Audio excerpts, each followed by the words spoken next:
What's going on, everybody? Hope everybody is doing well. Hope the holiday seasons went well for everybody. Hope 2015 is starting off as a great year for everybody. It's been a great year for me and my team already, so we're just excited. This is the KM Mitch Talk blog series, video blog series that is, and this is blog post number 9, episode 9, whatever you want to say. This is number 9, so it's quickly piling up. And the reason that it's piling up so quickly is just because like I said, there's a lot of things to talk about, and I want to give people some free content for free that people is not aware of. But on this blog, I want to talk about maximize what you already have. That's the name of this. Maximize what you already have. What am I talking about? This is mainly going to be for engineers, audio engineers, and music producers. But I think recording artists and different musicians can pick up on it as well.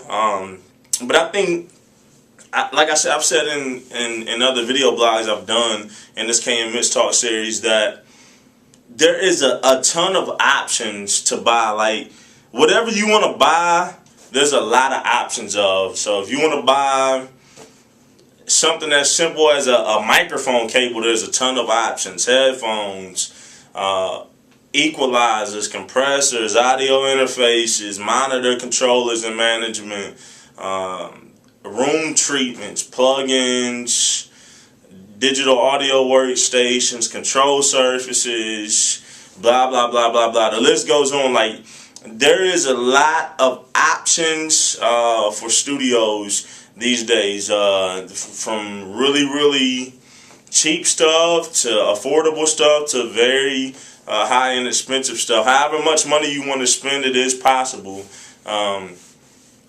within the music industry. As far as buying equipment, especially, it can rack up in dollars real quick.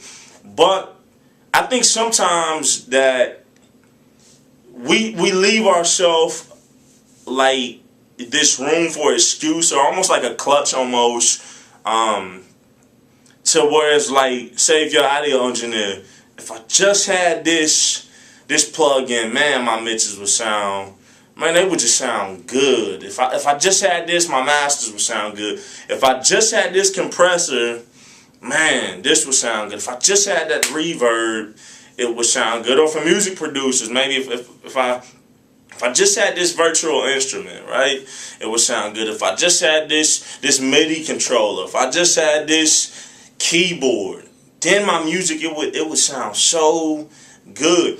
And that's all true. I mean, I've invested a lot into the studio that me and my team have, but at the end of the day, you have to maximize what you already have. Like, stop making excuses on why your music doesn't sound good. Stop blaming your gear, blame your ears, blame your talent. Like, maximize what you got. Let me tell you my story if you care to know.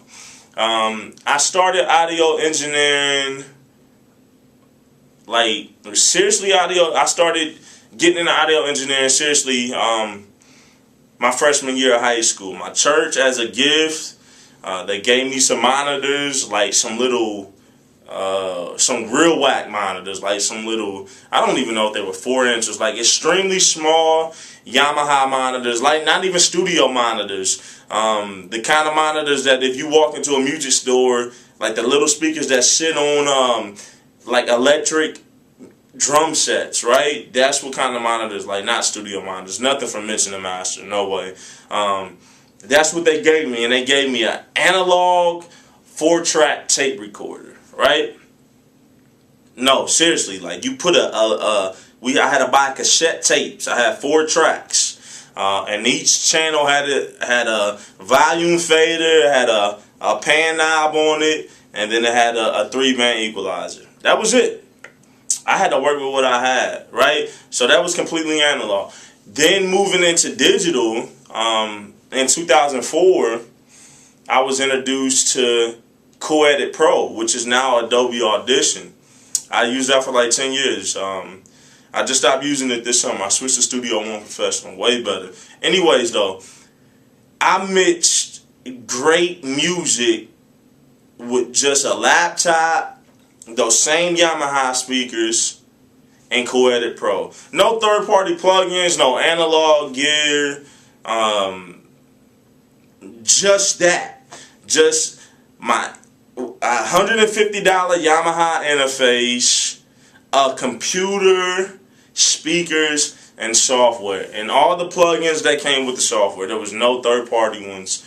And I still made great sounding music. What is my point? My point is before I move past all of that and start getting crazy stuff, I had to maximize what I had. And I didn't leave an excuse or a crutch to lean on to say, I don't have this, so my music can't sound like this. Like, I made it sound the best that I could with what I have. And so my challenge today is not to discourage you from buying music equipment. I would be a hypocrite because it seems like I'm always getting something. So that's not my point, is to discourage you, but my point is to encourage you to like sharpen your sword. Whatever you have in front of you right now, whatever tools you have, use it to the best of your ability. If you're not satisfied with the sound of your music, don't blame your equipment. Don't blame your gear. Blame yourself. Take responsibility. Be a man, be a woman. Own up and say, hey, I just need to step it up, which we all do. We're constantly learning. I need to step it up, and I need to use what I have better, and I need to just get better at my craft. So remember, I'm not saying that you don't need that if you buy gear, it won't make your music sound better. I bought gear and it has made my music sound incredibly better. I'm not going against that, but my point is that I maximized what I had in my reach for years, and I still make great sounding music with that I still go back and listen to this day, and I'm still pleased. Of course, I'm like, I would do this differently, I would do this differently, I would do that differently, but I'm still proud of some of the work that was done in those situations, and they still sound great to this day. So remember, maximize the tool. Don't blame gear. Don't blame what you don't have. Blame yourself. Blame your ears. Blame your talent. Get better. Make incredible music. Make that a goal for this year. All right, y'all. Keep making good music.